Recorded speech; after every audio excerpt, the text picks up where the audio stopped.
गांव का नाम था चंदनपुर। गांव के बाहर एक बहुत बड़ा खेत था जिसे लोग काला खेत कहते थे। कोई वहां रात में नहीं जाता था क्योंकि कहा जाता था कि वहां एक भूत रहता है। इस गांव में 5 किसान रहते थे। रामू, श्याम, मोहन, बबलू और हरी। सब मेहनती किसान थे, लेकिन इस साल उनकी फसल खराब हो रही थी। अजीब रात में काले खेत में पहरा देंगे। डरावनी शुरुआत। अंधेरी रात थी। हवा अजीब तरह से सीटी बजा रही थी। चांद बादलों के पीछे छिपा था। 5 किसान हाथों में लालटेन और लाठी लेकर खेत में बैठे थे। अचानक खस खस बबलू कांपते हुए बोला, कोई चल रहा है क्या?"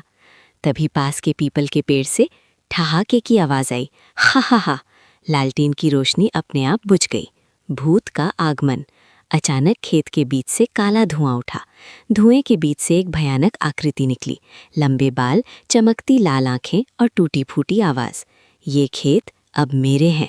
हरी डर से गिर पड़ा। श्याम चिल्लाया, भागो। लेकिन तभी जमीन हिलने लगी। भूत हवा में तैर रहा था। मोहन ने हिम्मत जुटाकर कहा, डरो मत, ये हमें डराने आया है, मारने नहीं। सच का पता चलना। रामू ने ध्यान दिया कि भूत जब भी पास के पुराने कुएं की तरफ जाता है और ज्यादा ताकतवर हो जाता है। रामू बोला, इस कुएं में ही इसकी शक्ति है। बुजुर्गों की बात याद आई, अगर भूत की शक्ति की जगह नष्ट कर दी जाए तो वो खत्म हो जाता है। आखिरी लड़ाई। 5 किसानों ने मिलकर योजना बनाई। श्याम और बबलू भूत का ध्यान भटकाने लगे। मोहन और हरी कुएं में पवित्र जल डालने लगे।